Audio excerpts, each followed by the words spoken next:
Meus irmãos, só para falar para a galera do Ru aí, o Pix de hoje é ali do lado esquerdo. É a Ana que está responsável pelos Pix, de quem fica animado quando eu chego. Olha aí, mais um. Vai somando a conta lá. Estão animados, irmãos? Animadinhos? Felizes? Eu também estou muito feliz. Que coisa boa. O William, rapaz. Até doido, William. Né? Doidinho, né? Rapaz. Que legal. Veio lá de Macaé, eu estava falando com o pastor Mário ali, falando, rapaz, eu queria metade da disposição do vaso. Deu inveja assim, eu falei, Senhor, renova teu vaso aqui. Mas eu acho que o Espírito me respondeu na hora. Tá pesado, meu filho, tá pesado. Não é questão de renovo. E quem sou eu? Quem é o vaso para contender com o olheiro? Tô espiritual agora, hein? Meu irmão, eu quero ler um texto com vocês para a gente ganhar tempo. Esse texto a gente já esteve nele quando eu pensava no pastoral desse mês. A Tainá está anunciando que é o último do ano, mas a gente tem a cada 2 meses um pastoral. Estamos em outubro, novembro, eu acho que ela errou a conta, hein? Eu acho que tem mais um pastoral em dezembro, se ninguém quiser. Será que alguém quer mais um pastoral esse ano ainda? Será que a gente aguenta? Só não vou chamar mais o William, não. O William... Chama ou não chama? Aí, ó. Eu quero ler um texto, o Evangelho de Jesus escrito por Mateus, capítulo 6. Eu tenho falado um pouco de algumas coisas daqui. E para ser muito sincero, esse texto tem... Ano que vem, em fevereiro, me cobrem isso, quando alguns irmãos voltarem de férias merecidas, eu começo uma série aqui na igreja chamada Venha Teu Reino. E durante algumas semanas eu vou pregar a oração modelo do Pai Nosso. Dentro desse livro que eu estou escrevendo, das coisas que eu tenho pensado em Deus, algumas coisas me saltaram aos olhos nesse texto aqui, e que certamente vai estar no livro, mas eu não pregarei na série do Venha Teu Reino, mas vou pregar hoje no pastoral, porque define muito o que a gente está vivendo como igreja e principalmente o que a gente crê. Talvez a ideia hoje é que Deus nos dê vacina. Acho que Deus quer nos vacinar sobre não nos perdermos como igreja. Quem achou diz amém. Mateus capítulo 6, versículo 9. Por essa razão, vocês orareis assim: Pai nosso que estás nos céus, santificado seja o teu nome, venha o teu reino, seja feita a tua vontade, assim na terra como no céu. Dai-nos hoje o nosso pão diário, perdoa as nossas dívidas, assim como nós perdoamos aos nossos devedores, e não nos conduza à tentação, mas livra-nos do maligno, porque teu é o reino, o poder e a glória para sempre. Diga assim: teu é o nome, teu é o reino, tu é a vontade, teu é o poder, tu é a glória. Diga para sempre amém. Eu sei que você consegue falar mais alto, que eu já te vi pulando hoje aqui.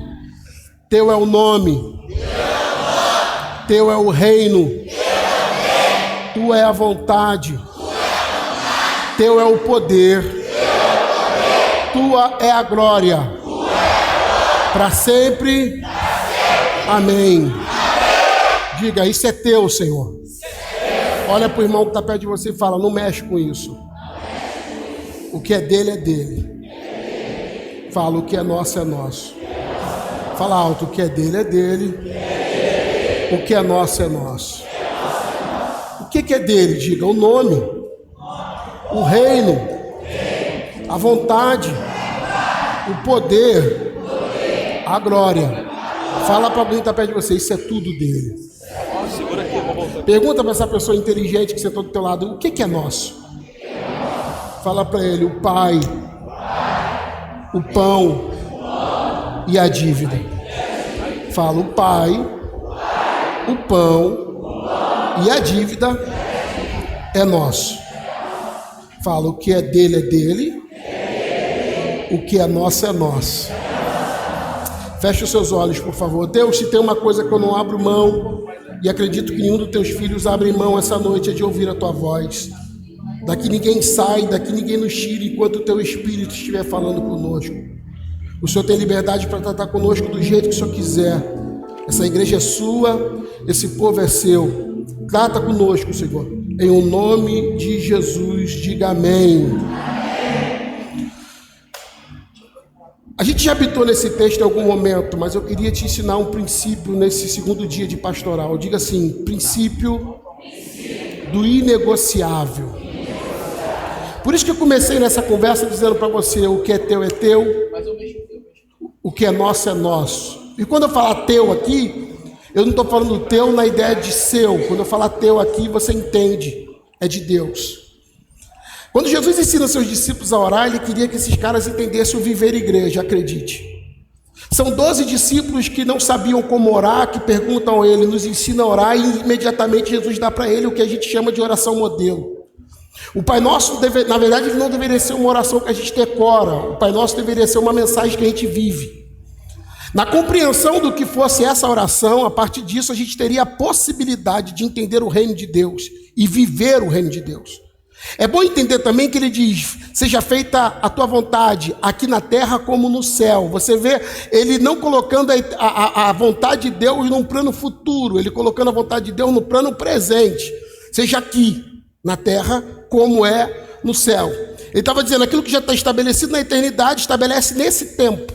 Para mostrar para a gente que o que ele está falando e ensinando os discípulos a orar era para que eles pudessem ter a oportunidade de viver agora. Então as coisas que a gente ouve aqui estabelecem muito. E se tem uma coisa, eu falei para você que isso aqui é uma injeção, um remédio para o nosso tempo, é que a gente precisava entender para separar as coisas na nossa relação com Deus. E dessas coisas a gente deveria entender o que é dele e o que é nosso. A boa parte das pessoas que tem problema de viver igreja é porque eles não sabem o que é dele e não fazem ideia do que é nosso. Então eles não se responsabilizam por aquilo que é dele e não se responsabilizam por aquilo que é nosso e vivem igreja frustrados, dizendo, Deus está errado, Deus falhou comigo, quando na verdade você decorou uma oração, mas nunca se deu o trabalho de clarificar ela na tua mente. 5 coisas estão definidas ali num pronome possessivo. Teu. Teu é um pronome de posse. E quando eu falo pronome possessivo teu, eu estou dizendo teu exclusivo. Então é propriedade exclusiva, não se negocia, não se compartilha, não se divide. É dele e ponto final. As 5 coisas que são dele não é negociada na igreja. É o nome, o reino, a vontade, o poder e a glória. As outras coisas que aparecem no pronome também possessivo nosso, não tem a ver com é meu, tem a ver com é nosso. Embora seja um pronome possessivo, não é de mim inteira posse, não é propriedade exclusiva de mim, apenas de mim. Te explico. Moro na minha casa e eu digo para todo mundo que a casa é minha. Mas um belo dia eu fui no cartório de Belfor Roxo, acompanhado de Priscila, e assinei um documento lá, e a mulher disse algo que ela sempre, quando tem chance, fala para mim: comunhões de bens. Então, embora a casa seja minha, ela não é só minha, porque a Priscila também é dona dela. Então eu posso dizer que é minha, mas eu não posso dizer que é só minha, a casa é nossa. Compramos um carro na época, um carro popular, é o carro da Priscila, para ser sincero. Ainda existe, está entre nós. E o carro da Priscila, a Priscila pode dizer, está no meu nome e é meu. Só que ela não vende se eu não assinar. Ela não negocia se eu não assinar porque é nosso. Você pode encher a boca e dizer, essa igreja é nossa. Mas você não consegue dizer que essa igreja é minha. Por quê? Porque isso aqui também é uma coisa que é de nossa posse, e não de sua posse e minha posse. Então, esses pronomes possessivos na oração do Pai Nosso é para fazer a gente entender o que é vida em comunidade e o que é a nossa relação com o divino. Embora ele comece dizendo, usando a palavrinha pai para dizer que o reino de Deus é uma família e não um batalhão e não um exército. Olha eu frustrando alguém aí. E o cara pensa que o reino de Deus é um exército e a gente é soldadinho de Cristo. Mas a grande verdade é que o reino de Deus é uma família e nós somos filhos desse pai. Ainda bem que tem gente que se alegra com paternidade, ainda bem que tem gente que fica feliz em descobrir que não é servo, mas é filho, que não é soldado, mas é filho. E a gente é família de Deus, e isso é igreja. Por isso que ontem a gente ouviu aqui que igreja não é um lugar para você frequentar, igreja é um lugar para você pertencer. Embora no evangeliquez do Piriquim, um monte de gente frequenta igreja. Tem gente que fala, eu gosto de igreja grande porque eu entro e saio e ninguém me conhece. Que ridículo para você. Porque igreja é igual família, não é um lugar para me frequentar, é um lugar para me pertencer. Só que para me pertencer eu vou ter que entender o que aqui é nosso. E eu vou ter que compartilhar. Então tem coisas que não são compartilháveis. E tem coisas que é exclusivo dele, tem coisas que é nosso. Então vamos lá. O nome é dele, o reino é dele, a vontade é dele, o poder é dele e a glória é dele. O Pai é nosso, o pão é nosso, a dívida é nossa. Nenhum glória quando eu falei que a dívida é nossa. Olha como isso sara o coração da gente. A primeira verdade para se viver família sem surtar e atropelar ninguém é você entender que aqui Deus não vai exaltar o nome de ninguém. Deus não vai glorificar o nome de ninguém. Deus não vai mudar e vai fazer o nome de ninguém aqui conhecido. O nome pelo qual deve ser conhecido já está estabelecido, é o dele. Mas a igreja tem uma crise. Talvez você já frequentou algum culto e tem gente frustradinho até hoje com o Deus da cabeça dele. Não é o Deus da Bíblia, é da cabeça dele. Porque o Deus da cabeça dele usou um vaso ou uma vasilha, não sei o que foi no dia, e disse, olha homem, vou exaltar teu nome. E o trouxa acreditou. Olha, o que eu tenho contigo é grande. Ele disse, olha aí. Olha, vou fazer e vou soprar teu nome. Vai ser preso? Vai participar de uma chacina? Qual vai ser a desgraça que você vai fazer para aparecer na Globo e se teu nome soprar? Porque se for pelo evangelho e pelo cristianismo, a marca aqui já tem um nome definido que vai ser glorificado, exaltado, e sobre ele ninguém pode mexer. O nome é o de Jesus e ponto final. Você pode olhar que todas as estruturas cristãs, religiosas, que se estabeleceram sobre nomes de homens, ruíram junto com eles. Não, o nome é dele, só dele, e nada além do dele.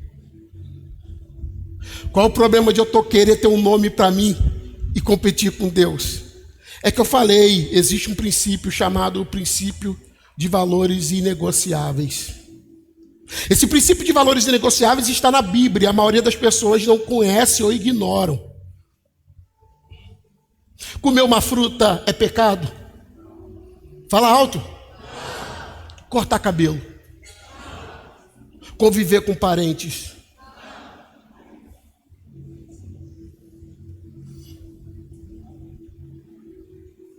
É doideira isso, porque eu falo, comer uma fruta é pecado, você diz não. Cortar cabelo é pecado, você diz não. Conviver com parente é pecado, você diz não. Eu concordo com você. De verdade, não é pecado. Mas pergunta para Adão. Você pode comer... Não, come tudo, aquela ali come não. Não. Alguém vai me dizer, qual era o nome da fruta? Pouco importa. Podia ser abacaxi, uva, laranja. Era só Deus botando um princípio dizendo, enquanto você preservar aquilo ali, eu sou o primeiro da tua vida, eu te dou tudo. Princípio de inegociável. Todo mundo aqui corta cabelo, Sansão não. Não, Sansão, você não corta cabelo. Todo mundo tem que ganhar família para Jesus. Abraão ouviu de Deus, sai da tua parentela. Pastor, o que está acontecendo aqui? Simplesmente Deus estabelecendo um princípio chamado princípio de inegociável. Desconfie de alguém que disse que foi chamado por Deus e não abriu mão de nada por ele. Toda vez que você achar alguém dizendo assim, Deus me chamou, você pergunta para ele, o que você perdeu? Deus me chamou, pergunta para ela, o que você deixou? Deus me chamou, o que ele mandou você largar?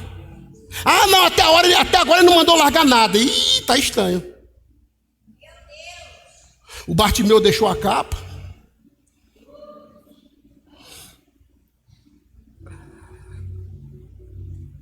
A mulher samaritana largou o cântaro. O Eliseu tacou fogo nos bois e nas carroças. Só de procurar qualquer pessoa que foi chamado por Deus, que você vai ver ele abrindo mão de alguma coisa, alguém vai dizer, mas isso não é coisa do Evangelho, só se você não leu o Evangelho. Jesus disse, se alguém quiser vir após mim, diga não a quem você é. Pegue a sua cruz e siga-me. E se você quiser ganhar a sua vida, perdê-la. Todo mundo que ganhou alguma coisa em Deus teve que perder alguma coisa nele. Eu sei que tem muita gente que só conhece o Deus que dá, e a igreja evangélica brasileira é frequentada por gente que gosta do Deus que dá. Mas essa noite eu vim pregar sobre um Deus que não vai fazer você dar glória e nem pular, mas eu vim falar sobre um Deus que pede. Não, o nosso Deus é um Deus que pede. O nosso Deus é um Deus que chega numa conversa e eu pergunto, Deus não gosta de sacrifício humano, mas para Abraão ele disse, eu quero Isaac. E é engraçado porque Deus pede não porque Ele quer o que eu tenho, porque o que eu tenho não serve. Mas Deus é caprichoso, Deus tem mania de pedir coisa que para Ele não serve. Mas Ele quer fazer uma outra coisa, Ele quer construir um caráter a partir daquilo. Se você vai abrir mão do que você tem por amor a mim, então faz sentido eu fazer alguma coisa por você. A mulher samaritana ouviu de Jesus, dai-me de beber. Pode ler João 4 à vontade, ele não bebe. No mesmo texto que 12 discípulos foram comprar comida para Jesus e ele não come. Pastor, se ele não vai comer e não vai beber, por que pediu? Ele não queria saber o que eles tinham, ele queria saber que coração eles tinham. Do mesmo texto que você vai ver o Abraão voltando e pegando um cutelo para arrancar a cabeça do filho, e um anjo dizendo, precisa mais não. Não, precisa mais não. Agora eu sei que você me ama. Esses valores inegociáveis na Bíblia simplesmente existem para que a gente não mexa com o que é de Deus. E a partir disso a gente construa uma vida vivendo tudo que Ele tem que a gente possa viver. Fala para alguém que está perto de você, Deus não tem problema em dar tudo. Fala para alguém perto de você, Deus não tem problema em dar. Você já leu Mateus 6,33 alguma vez na vida? Já leu? Já leu? Mateus 6,33 deveria ser um texto para todo crente fazer devocional e habitar nele até se converter. Buscai assim em primeiro lugar o reino de Deus e a sua justiça, e todas essas coisas vos serão acrescentadas. É engraçado, 33, amigo.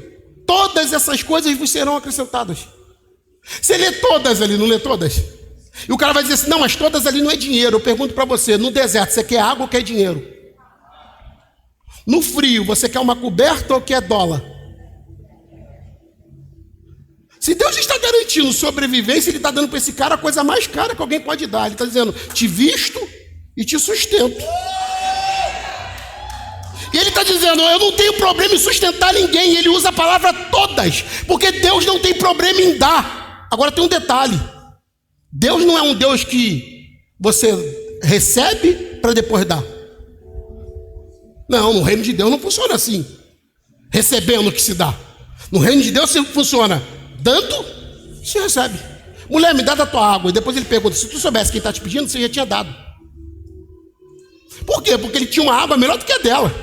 Pastor, por que ele não deu da água dela? Porque ela precisava soltar o que estava na mão dela para ele poder soltar o que estava na mão dele.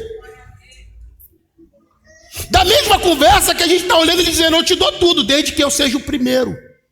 Pastor, o que garante que Deus é o primeiro? Quando na minha vida os princípios inegociáveis não são quebrados. Pega na mão de alguém que está perto de você. Pastor, eu não gosto desse negócio de pegar na mão. O problema é seu. Só não pega na mão se esse irmão tiver com cara de encosto. Aí não pega não, que dá até azar e tu sentou mal. Amanhã tu muda de lugar. Mas se tu estiver sentado lá de alguém maneirinho, pega na mão que dá até sorte. Pega na mão desse irmão e segura firme a mão dele e fala assim, quem quebra princípio se quebra.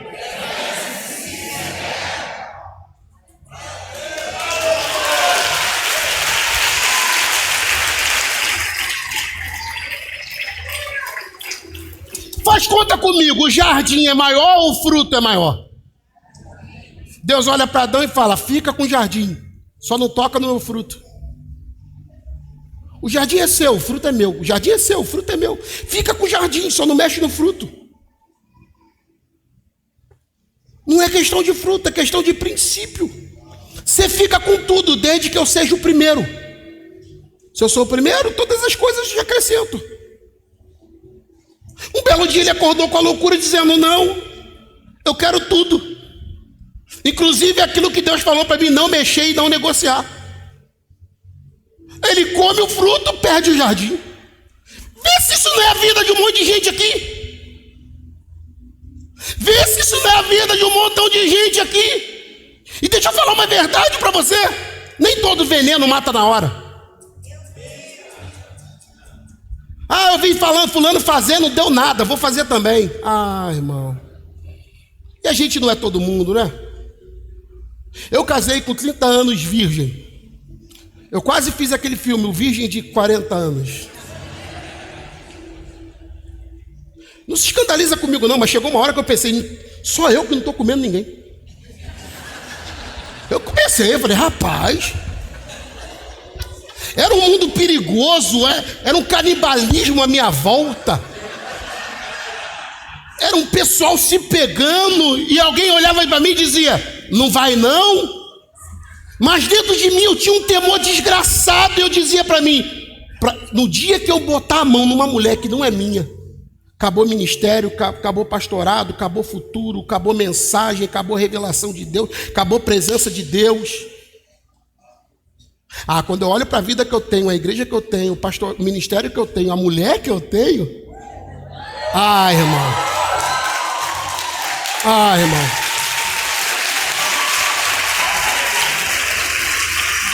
não, valeu a pena demorar para cantar do outro lado. Fala para esse irmão, você vai cantar do outro lado, mas não quebra princípio. Tem um montão de gente quebrando o princípio e tomando conta do que não é dele e pagando caro por isso, porque ele não entendeu que existem coisas que Deus coloca na nossa vida só para estabelecer o seguinte, eu estabeleço um reino em você, desde que você não mexa no que é meu. O que é teu, Senhor? O nome, diga o nome.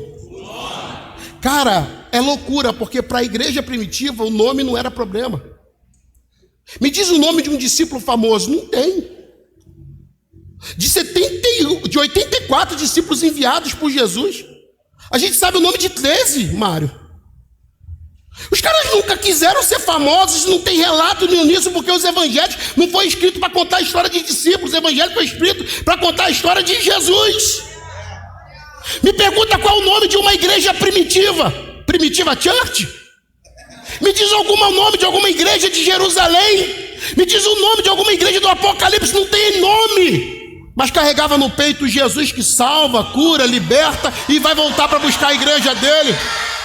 Você pode olhar que essa igreja brasileira ela tem muito nome. E Deus me livre de uma igreja de nome, mas sem o Cristo. Deus me livre que o Jesus dessa igreja seja menos conhecido que a igreja. E de vez em quando eu vejo algum idiota dizendo assim, não, a gente ganha as pessoas primeiro para a gente, para depois ganhar para Jesus. Não. A coisa mais relevante que tem na tua vida é Jesus. Ganha as pessoas para Jesus, ganhar para você não vale a pena. O nome é só dele. Segundo, o reino é dele. Irmãos, eu não quero estragar a vida de ninguém aqui não, mas tem um montão de gente que já fez alguma campanha dizendo assim, eu vou reinar. Onde? Porque Deus me chamou para reinar. Com quem? Se você não for parente da Elizabeth, vai não. O cara pega o texto de Romanos quando diz que reinaremos em vida e diz, está lá na Bíblia, eu vou reinar em vida. Vai ler o contexto. A gente que estava perdido do pecado, porque o salário do pecado era a morte, e íamos morrer. Mas como Cristo venceu a morte e ressuscitou, agora que a gente está em Cristo, por crer em Jesus, fomos feitos filhos de Deus. Agora nós reinamos com Ele. Porque o reino é dele. Aí tem um montão de idiota na igreja dizendo assim, Deus vai me exaltar. Deus? Não, quem faz proposta assim é o diabo. Leia Mateus 4. Todos os reinos te darei.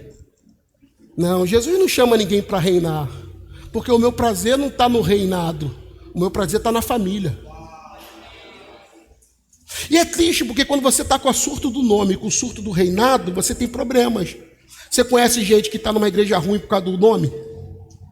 Porque lá eu sou presbítero. Lá eu sou nhaco. Lá eu sou diábulo. Por causa de um nome, o cara fica ali. Não, eu sou o terceiro carimbador da mocidade. Constrói nada, faz nada em Deus, mas o cara tem uma crise de nomenclatura dizendo assim, porque aqui eu sou alguém. Então está na hora de você congregar num lugar que você não vai ser ninguém para Jesus ser alguém na tua vida. A gente não está precisando de gente para ser alguém. A gente está precisando de ninguém.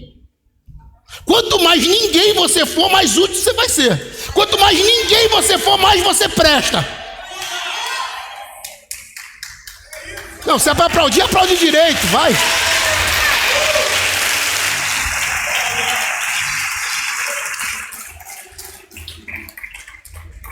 Todos os reinos humanos caíram. Pastor, o que continua? O reino de Deus. O reino de Deus ninguém para, é imparável. Persegue, mata e a igreja imparável. A história da humanidade se divide entre antes e depois de Jesus. Imparável. Não tem meu reino. Agora escuta. A vontade também é dele e só dele. Eu não queria falar disso. Fala alto. Tua é a vontade. Não, fala com gosto assim. Tua é a vontade.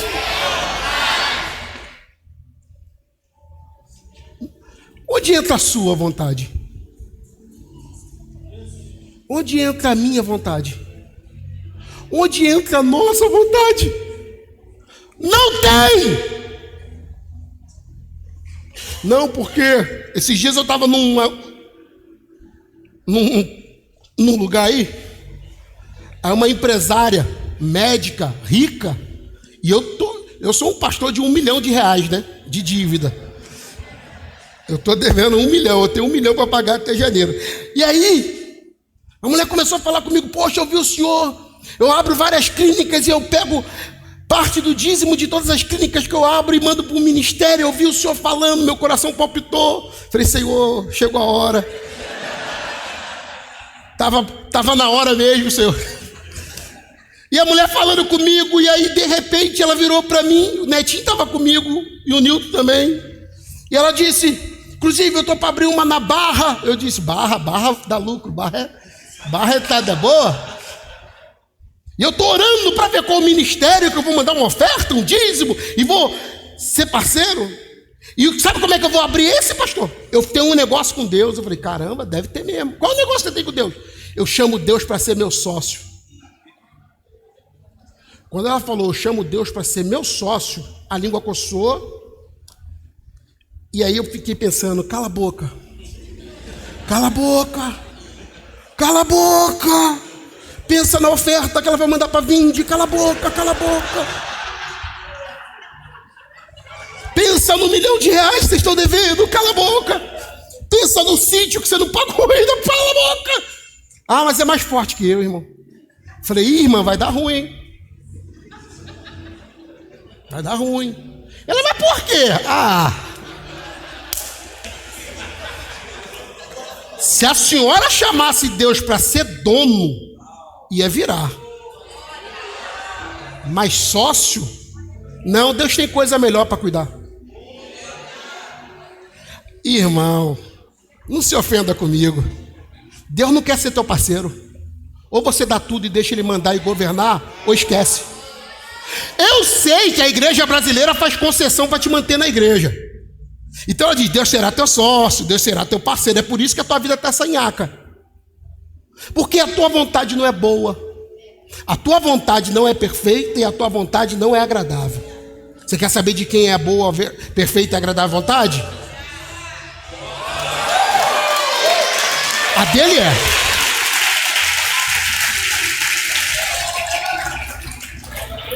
Aí o cara quer viver uma vida de fé, condicionando essa vida de fé com Deus, achando que Deus vai entrar em negociata. Então ele vem para o altar dizendo: Senhor, te darei metade do que é meu. Aí Deus fala: eu pensei que era tudo meu.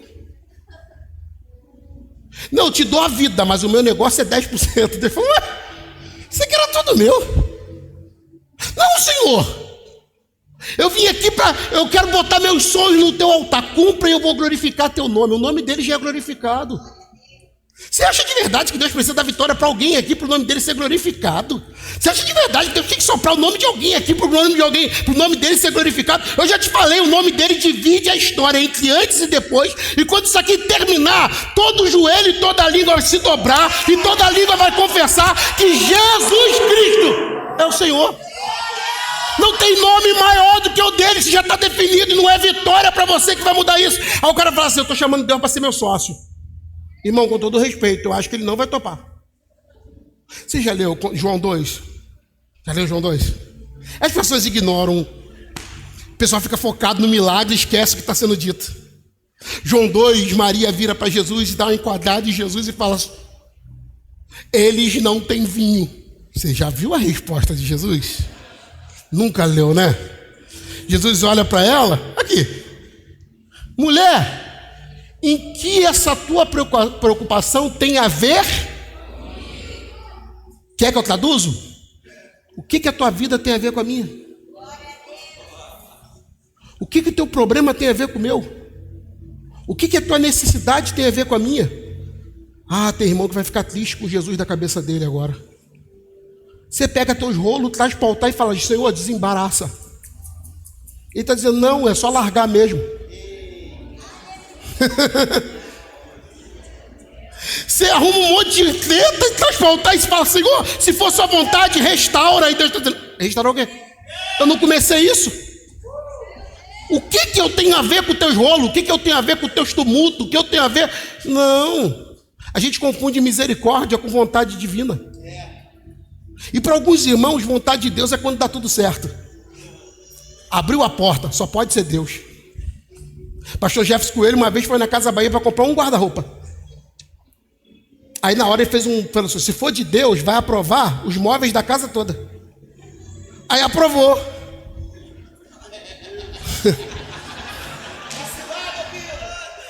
Só que é o seguinte, crente mau caráter naquela época ele.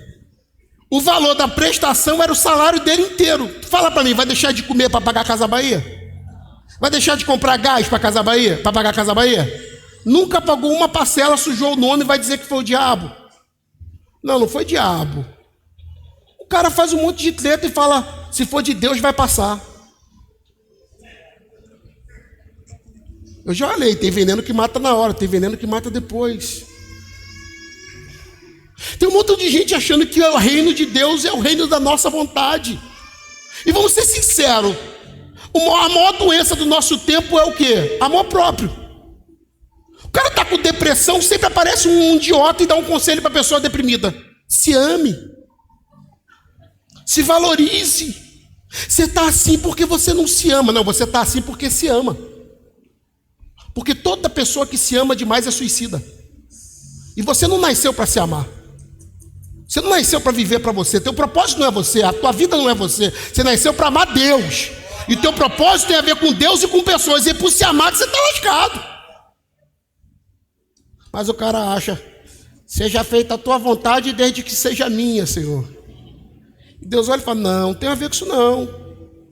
Não, o reino de Deus não é o reino da minha vontade. O reino de Deus não é o reino da tua vontade. Tem coisas piores. Tem um hino agora que o pessoal traduziu. Tomara que a tradução esteja errada. Eu estou doido para cantar ele aqui na igreja, mas vai ter que mudar a versão. E ele é bonitinho. Fiel tu és, Senhor. A mim não pode.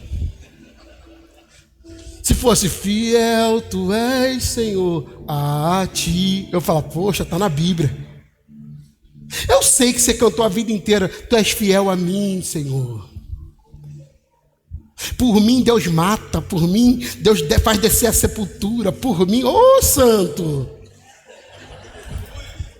Não, por mim Deus faz cair fogo do céu e matar meus adversários. Você está na outra frequência do evangelho. Eu não vi raio nenhum cair num romano que enfiou a lança em Jesus. Eu não vi ninguém sendo repartido ao meio e dar tapa em Jesus. Aí você quer ser melhor que Jesus? Jesus foi moído e o Pai ficou quieto. Não, Deus não é fiel a você. Não, Deus não é fiel a ninguém aqui. E glória a Deus por isso. Imagina se Deus fosse fiel a quem você é. Vamos jogar limpo aqui a gente? Você é confiável? Não, seja sincero aqui agora. Você presta? Dá para confiar 100% em você? Você confia em você? Imagina se Deus fosse fiel a gente. Eu vou falar da minha mulher. Não vou falar da mulher dos outros. A minha mulher, do começo do dia até o final do dia, ela me ama e me odeia umas 10 vezes. Imagina se Deus fosse fiel a Priscila. No começo do dia, faz ele um milionário, Senhor. 2 horas depois, taca fogo e mata esse gordo, Senhor. Se Deus fosse fiel à cabeça da Priscila, eu ia morrer e ressuscitar o dia inteiro.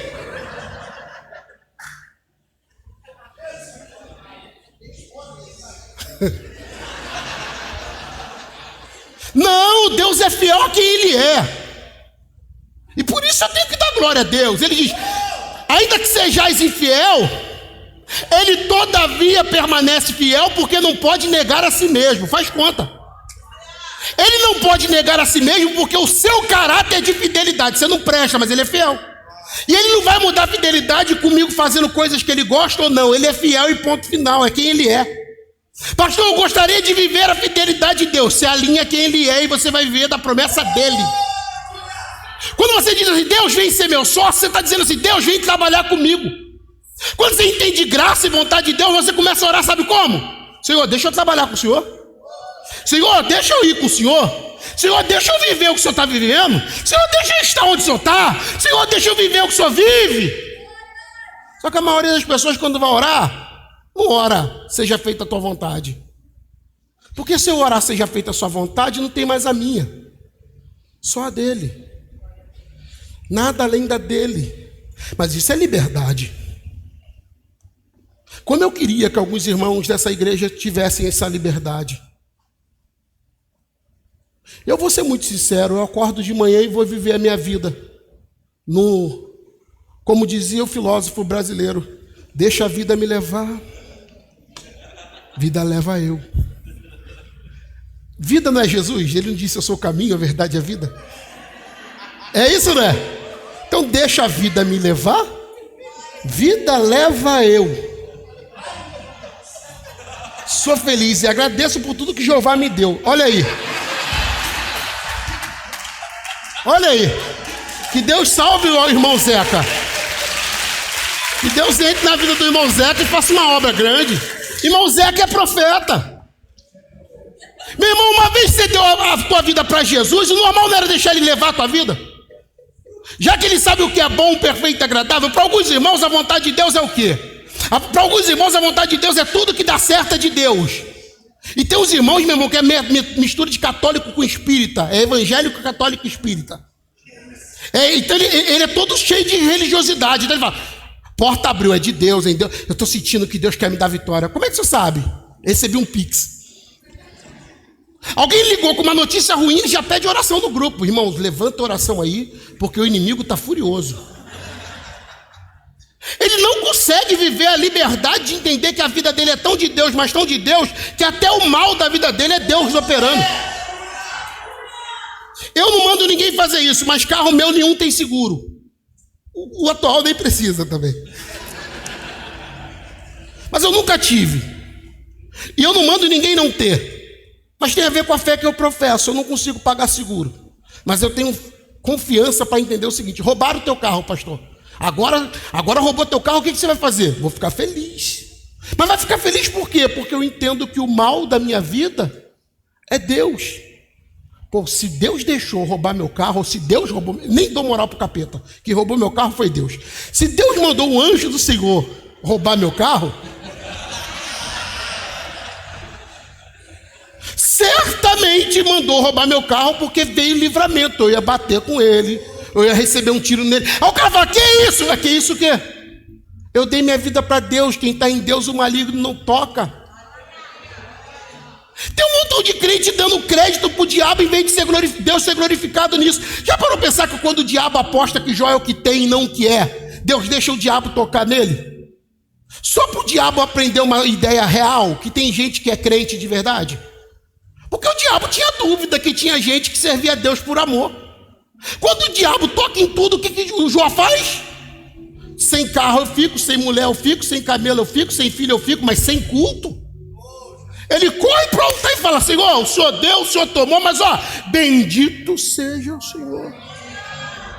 Alguém vai dizer, muito espiritual. Não, o cara tem consciência que é Deus que dá, é Deus que tira, porque a vontade de Deus é essa, ele dá e ele tira a hora que ele quiser e sem dar satisfação para ninguém, porque ele é dono. Tem irmão que se Deus tocar em alguma coisa ruim dele, ele vem para a igreja pedir satisfação. Deus tem que me explicar. Deus não tem que explicar nada. Perdi meu pai, eu também. Deus tem que me explicar, não tem que explicar nada. Em quase 10 anos de casado, minha mulher engravidou uma vez. Eu só colecionava vitória. Minha mulher, a gravidez foi estranha desde o início. Muita dor, muito esquisita, desde o início da gravidez da Priscila. Aí um belo dia, a Priscila passando mal ainda, eu com correria de igreja, eu tinha consulta para o outro dia, eu disse para a Priscila, no auge da arrogância, você acha de verdade que Deus vai deixar o filho do Maxwell se perder? Não, fica em paz, eu tenho um negócio com Deus. Vai dormir que amanhã a gente vai para o médico. Amanhã, quando a Priscila acordou, foi perdendo o bebê da gente. A cena ainda que me fere a alma, assim, é quando eu segurei o bebê. Ela perdendo o bebê, eu segurando o bebê. Me dói até hoje isso. E nunca mais Priscila engravidou. Algumas pessoas tentando nos consolar disseram, não, eu conheço fulano que perdeu o filho 6 meses depois engravidou. Priscila não. 20 dias depois que a gente tinha perdido o bebê, a igreja toda pegou Covid. A gravidez da Priscila toda foi ruim, estranha, esquisita. Priscila tinha dores de cabeça, a pressão da Priscila, que sempre foi regular, ficou desregulada. Eu olho para aquele bebê que a gente perdeu e falo, foi Deus. Porque talvez hoje eu não ia estar pregando dizendo, perdemos um bebê, eu ia estar dizendo, fiquei viúvo. Porque 15 dias depois, Mário, minha mulher estava de Covid, eu quase morri de Covid, e ela de Covid do meu lado. Eu não podia ter ficado viúvo. Pastor, o senhor queria teu filho aqui? Queria tocando terror como o filho de todo mundo aqui toca. Mas quando eu olho para a vontade de Deus, a única coisa que eu consigo ter é liberdade e paz no coração para saber que Deus tem um caminho melhor do que o meu. Aí alguém vai dizer assim, pastor, o senhor entende isso? Claro que não!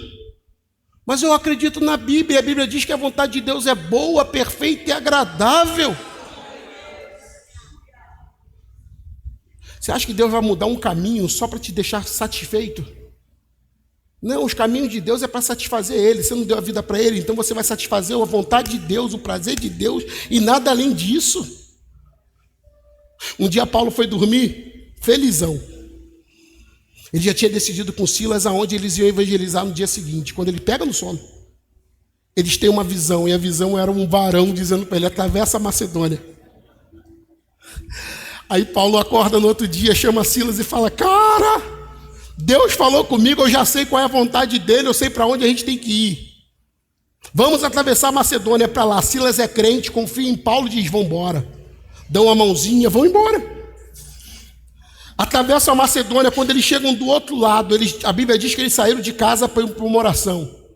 No caminho para a oração tem uma mulher endemoniada, que começa a ser usada pelos demônios de um jeito que muito crente desse tempo ia dizer que é profeta.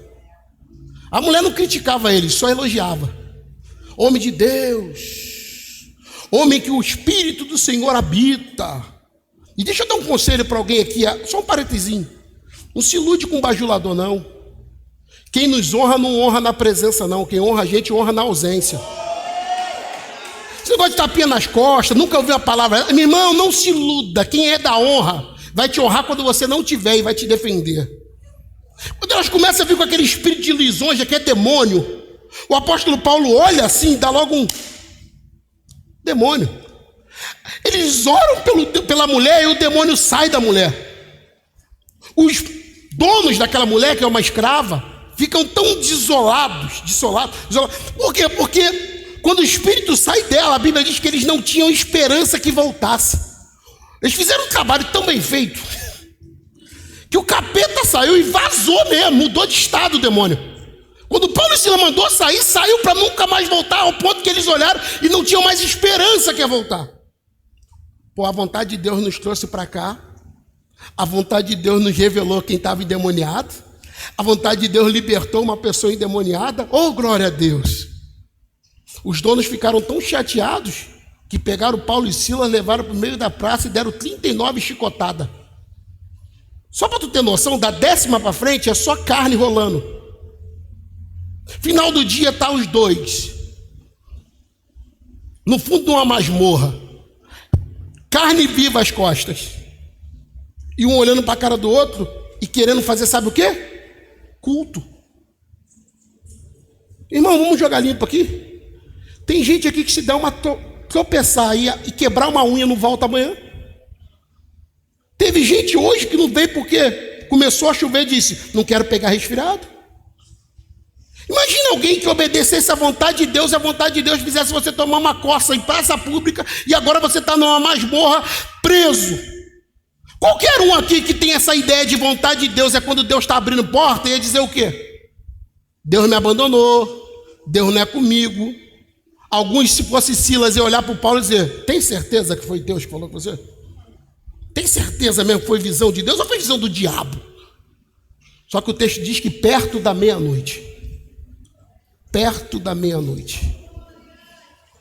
Paulo e Silas decidiram fazer um culto.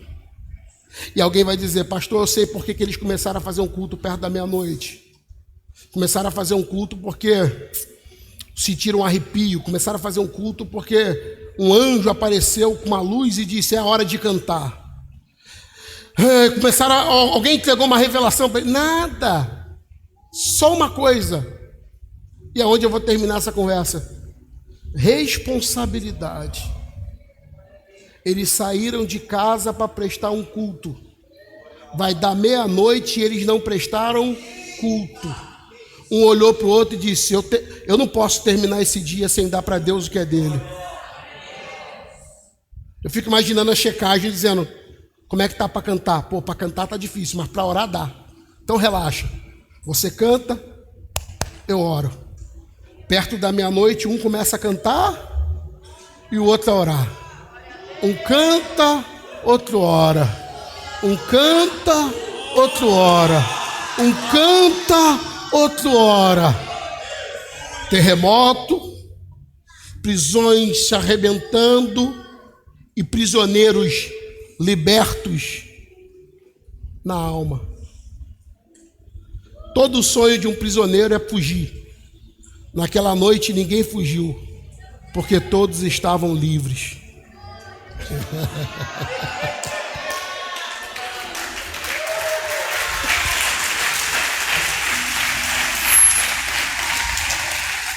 O carcereiro desesperado pensou, fugiu todo mundo. Paulo andava na vontade de Deus, falava, se mata não, hein?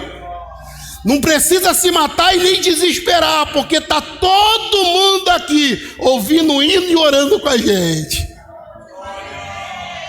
O carcereiro pergunta, como é que eu faço para ter o que você tem? Ele diz, se você crê em Jesus, será salvo você e a sua casa, amigo.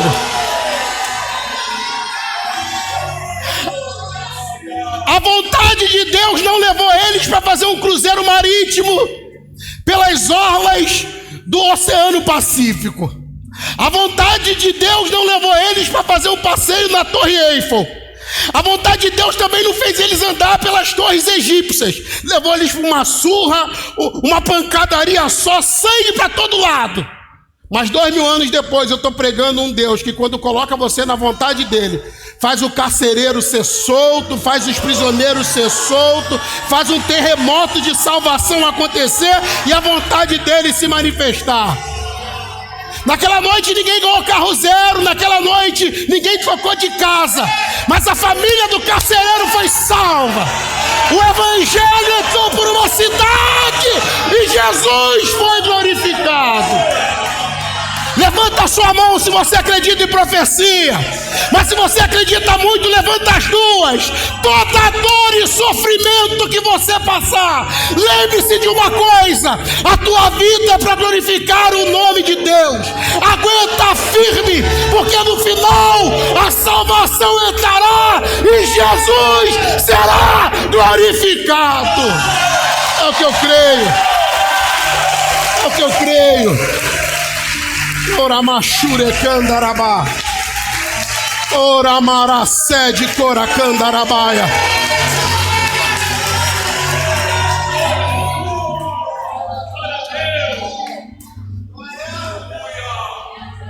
Coloca a mão no seu coração e deixa eu ser profeta para você aqui. O meu Deus é Deus de promessa. O meu Deus é Deus de promessa. Mas as promessas dele não estão alinhadas nesse altar por você, estão alinhadas por ele. Está com a mão no coração? Que seu coração seja inflamado pela vontade de viver as promessas dele. Agora escuta isso com a mão no coração. Se você quiser ser herdeiro das promessas do Senhor, você precisa aprender uma coisa sobre a vontade de Deus.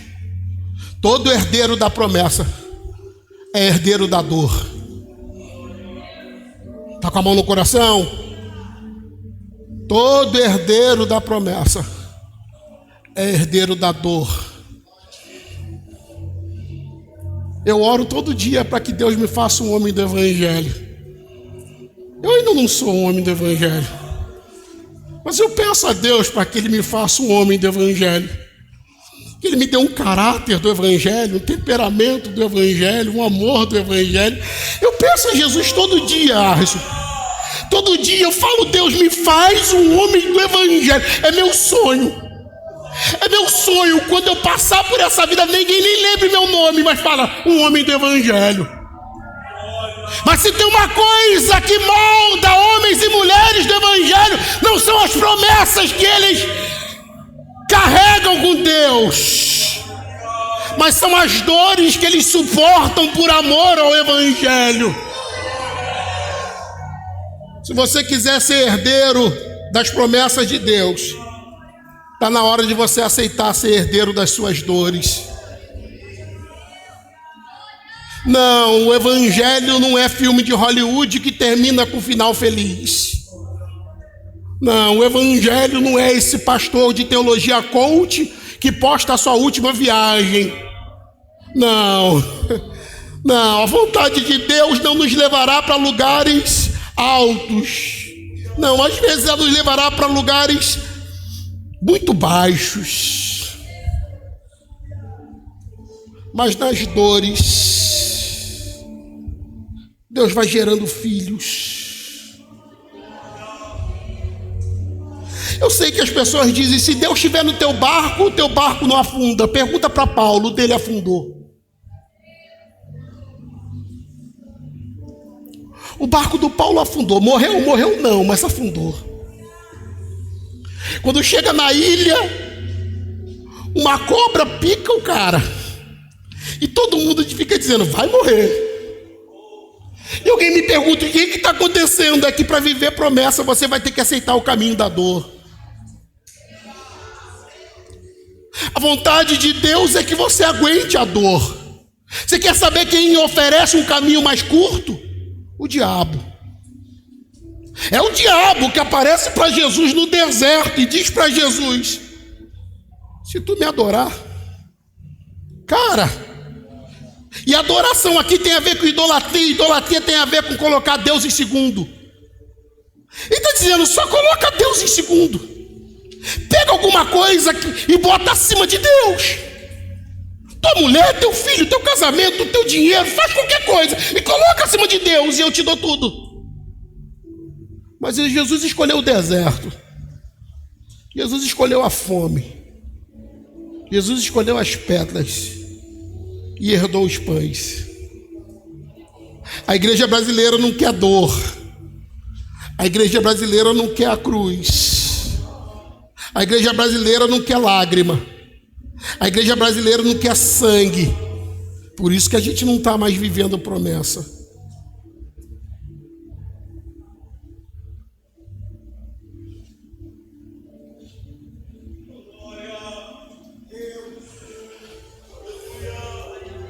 Olha a cabeça dos caras. Eu tenho uma responsabilidade. Eu saí de casa hoje para ir para uma consagração. O dia está acabando, eu não prestei um culto. Então eu vou começar um culto aqui, porque eu carrego uma responsabilidade. Você está comigo ainda? Está mesmo? Não tira a mão do seu coração não, porque agora Deus vai te arrebentar.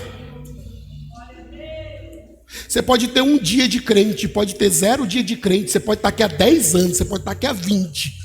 Isso é para qualquer alma que está aqui dentro. Não basta queimar. Você precisa ser responsável pelo fogo que você queima.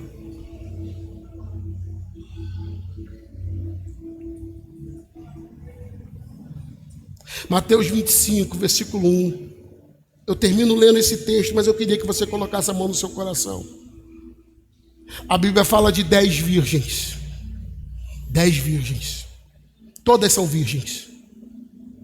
Todas são puras. Todas têm chamado.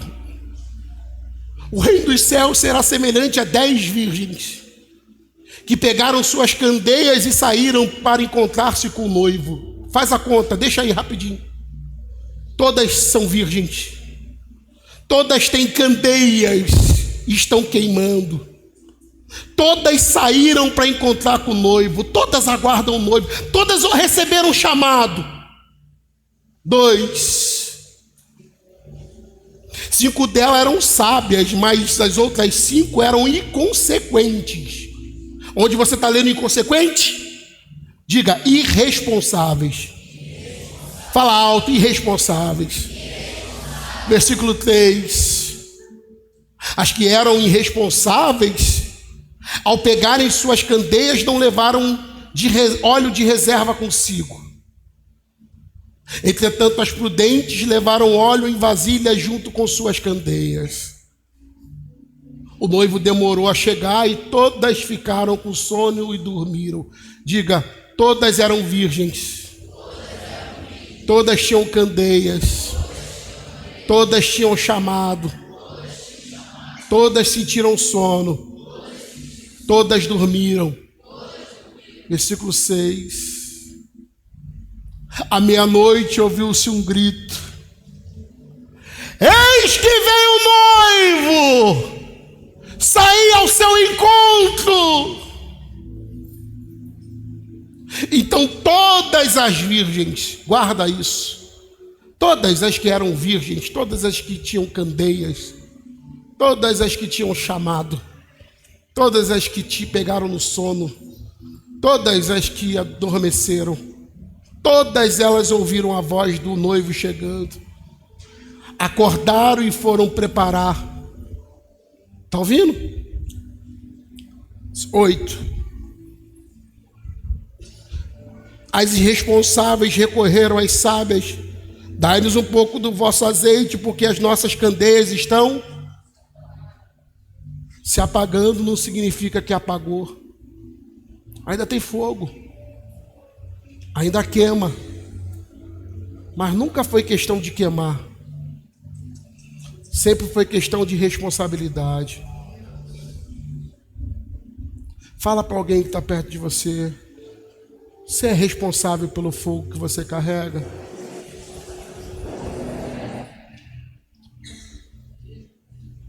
Quando você terminar de queimar aqui, vai mudar a vida de quem na tua casa? Quando você sair daqui, vai queimar onde?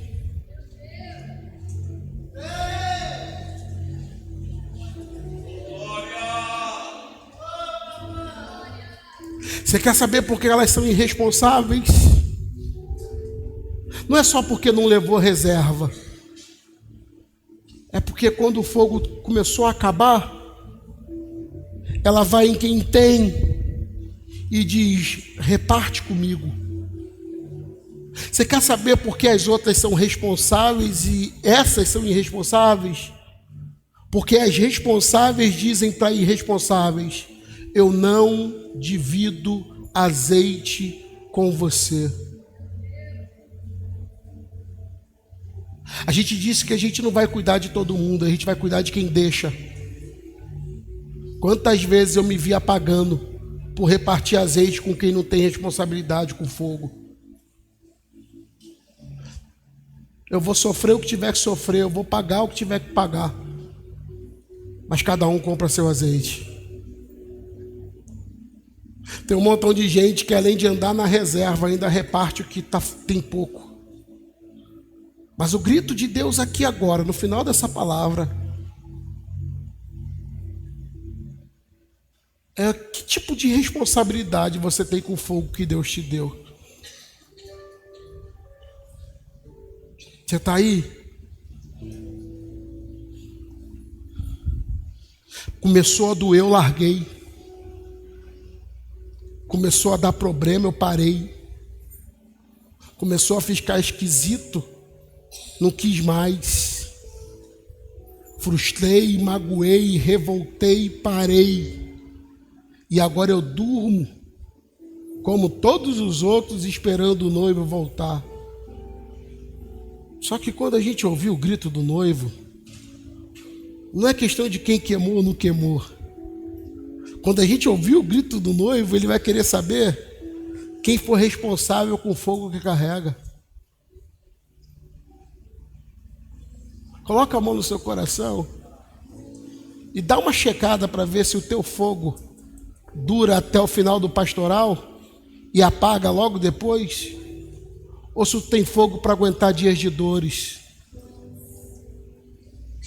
Ou você tem fogo quando alguém te ofender.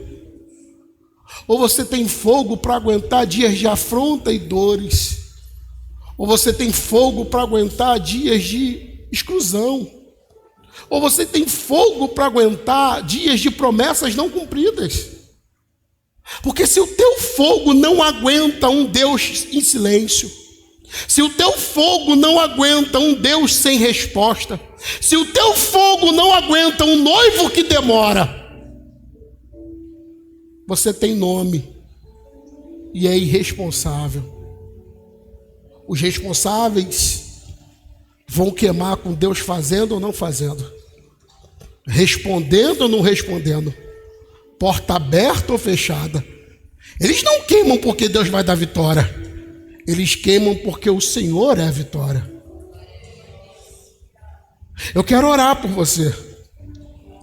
Mas se há uma sinceridade em você e você consegue olhar para dentro de você e dizer: pastor, não, esse fogo aqui está apagando.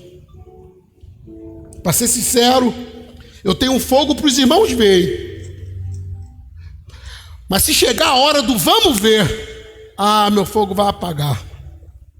Eu não tenho fogo para dias ruins. Se tem um dia ruim, eu já saio murmurando, já ameaço sair da igreja. Já faltam uns 10 cultos. E se a coisa não ficar do jeito que eu imagino, eu já vou parando. Você está irresponsável. Sabe o que mais me afronta nesse texto? É que elas tinham como comprar. Elas tinham dinheiro e sabiam onde comprar. Mas escolheram andar vazia. Que é um conselho do Espírito, enquanto o noivo não é anunciado, encha a sua vasilha de azeite agora e seja responsável pelo fogo que você carrega. Eu acho muito legal eu ser referência para a vida de alguém, mas o meu fogo é para mim e eu não posso repartir meu azeite contigo. Se você quiser azeite para aguentar dias difíceis, vai comprar. Vai comprar. Eu não sei se tem alguém com discernimento para isso. Mas o Espírito de Deus nos chama à humilhação essa noite. Eu sei que não é uma coisa que a gente espera, né? Mas eu prefiro me humilhar na presença de Deus e voltar para casa lotado de azeite para aguentar dias de dores, do que fingir que ainda tenho fogo para queimar e quando precisar ele apagar. Eu não vou te convidar ao altar, mas o crente conhece o caminho da humilhação em Deus, não conhece? Ah, se eu fosse você, se humilhava onde você estiver. Eu não sei se é dobrando o joelho no chão, eu não sei se é deitando no chão, eu não sei como é que é, eu não sei se é com lágrimas, o que eu sei é que o Espírito de Deus está gritando e está dizendo: para de viver a tua vontade e vem viver a minha. Ah, se tiver que pedir licença para alguém, você pede, dobra o joelho onde você estiver, mas fala: Deus, eu não quero mais ser irresponsável com o teu azeite. Eu não quero mais ser irresponsável com aquilo que o Senhor me deu para carregar. Não, eu quero andar com sobras.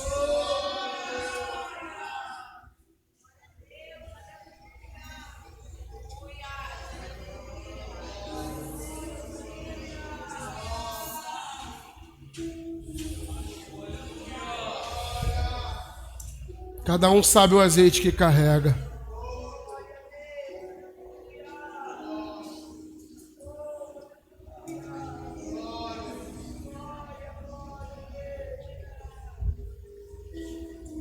Produz em nós o fruto de arrependimento agora, Senhor. Que buscamos mais a tua face do que a nós mesmos. Isso, faça isso, se humilha onde você estiver. Esquece quem sentou do teu lado, só você sabe. Isso mesmo. Isso, esquece quem sentou do teu lado. Desça o mais fundo que você conseguir. Isso, se humilhe agora. Quanto tempo que você não dobra os joelhos, né? Volte para o altar. Você sabe onde comprar azeite? Vai comprar azeite. Isso, vai comprar azeite. Vai comprar azeite. Vai comprar azeite. Vai comprar azeite. Não, esse é o tempo do Espírito derramado sobre toda a carne. Não faz sentido no derramamento do Espírito você andar sem reserva. Não, esse é um tempo de andar lotado, cheio de Deus, transbordando de Deus. Vai buscar azeite. Não, esse não é o tempo de você andar sendo ninho do diabo. Não, a tua mente não é mais lugar para o diabo fazer o que quiser. Esse é tempo de andar mergulhado em Deus. Se humilha e Ele te enche. Se humilha e Ele derrama do seu poder sobre você. Mas o caminho é o mesmo, é de dor, é de humilhação. Se humilha.